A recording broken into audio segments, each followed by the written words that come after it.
Alright, so Star Citizen just dropped updates on a lot of features that are now marked as deliverables on their progress tracker. There's a lot of them and it can be a bit much to read, so I'm just gonna summarize them all here. So the first item that they have added there is the vehicle tractor beams, which is the ability for some vehicles to use a laser tractor beam to drag objects. The second item is artificial gravity. This will be the ability for you to control the gravity of your ship on a room by room basis. So you can have your main bridge has gravity while the rest of the ship doesn't have gravity or things along that line. Then there's Fire Red's armor, which is just extra armor variants for a gang on Pyro.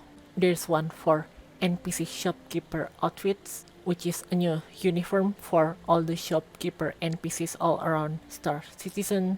Then there's the FPS items unified item ports, so they are standardizing and also expanding what kind of items you can attach to your FPS items. So things like guns, multi-tool, etc. And this is a big one, swimming. They will finally implement swimming animation so that you don't walk underwater anymore when your character is in a body of water that's deep enough. So your character's animation will now properly align with the action of entering and exiting water, as well as the ability for your character to drown inside water. There's also mention of hazardous liquids, so just not water, maybe lava or acid or things like that. Then there's expansion on NPC behaviors. NPCs will now drive vehicles, pick up things and haul things, and the NPCs will also commute. So instead of just like standing around in the station, they will like eat and drink and maybe check the departure or arrival timetables and things like that, so things will be more natural. There's more dynamic environmental space missions, the kind of things that you see pop up on your HUD from time to time. There's more variation on interdiction scenarios, so maybe sometimes you will get interdicted by a big group of NPCs or harder group of NPCs instead of just the standard ones. And finally, they will improve the animations of weapon handling. So instead of having scope just appear on your gun or something like that, maybe your character will actually reach for the item and attach the scope on the gun. So there will be more details on things like that. Now, outside the roadmap, there's also a lot of things that they are expanding. They are improving the shopkeeper behavior by expanding the variety of voice and dialogue. They are also adding more emotion and realism to NPCs.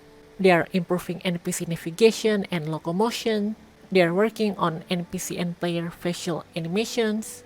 They continue developing frontier outfits, and they begin work on high fashion clothes for Stanton, as well as creating new outfits for upcoming events and promotions. They are working on unreleased and unannounced vehicles. There's a mention about an upcoming new community hub, and there's stuff about CitizenCon and Road to 4.0. There's also apparently gameplay training for new staff. They've been contemplating about incentivization related to the PTO in short, medium, and long term.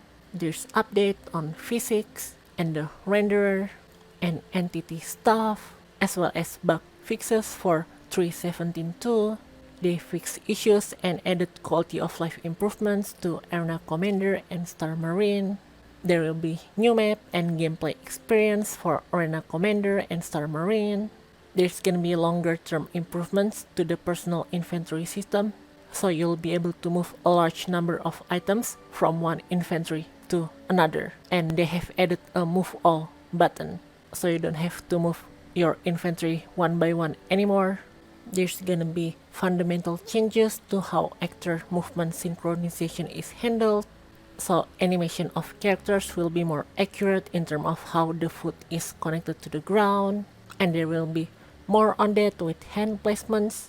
There's more updates on the salvage profession, and they are evaluating the possibilities for munching, with the tractor beam and salvage grinder. There's update on the house scraping feature. There's update on engineering and life support. There's update on the transit system so it works with persistent entity streaming. They are refactoring or redesigning restricted areas. There's gonna be something like missile operator mode. There's gonna be balancing on ground vehicle handling.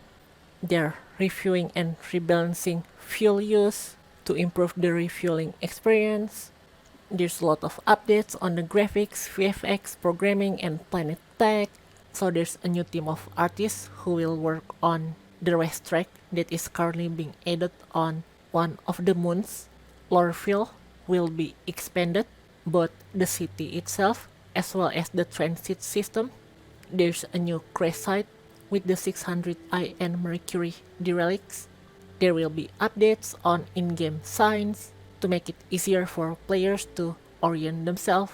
So it's gonna be easier to navigate the cities and stuff. There's more work on mission narratives.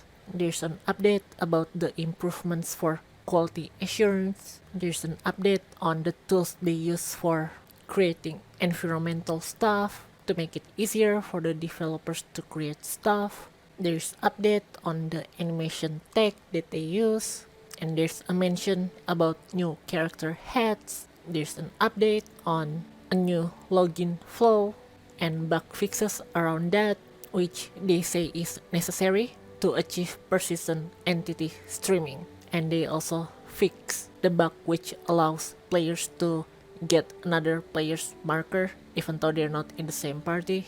There's more updates on more developer tools. There's a mention that you will now be able to interact with the star map through the contextual menu. So you can easily quantum travel through the contextual menu instead of having to go to the map and stuff.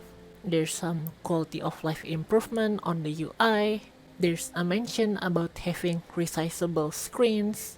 And finally, there's a mention about VFX work on a Grimhex hospital location and other locations as well.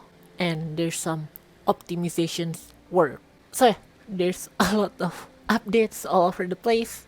I'm gonna put the link down below if you want to read it yourself. But those are basically the summary which I've condensed as best as I can. Alright, as usual, if you want to see more Star Citizen and Space Games news and gameplay stuff by someone who actually play the games, then feel free to subscribe to the channel. So yeah, that was a lot of stuff.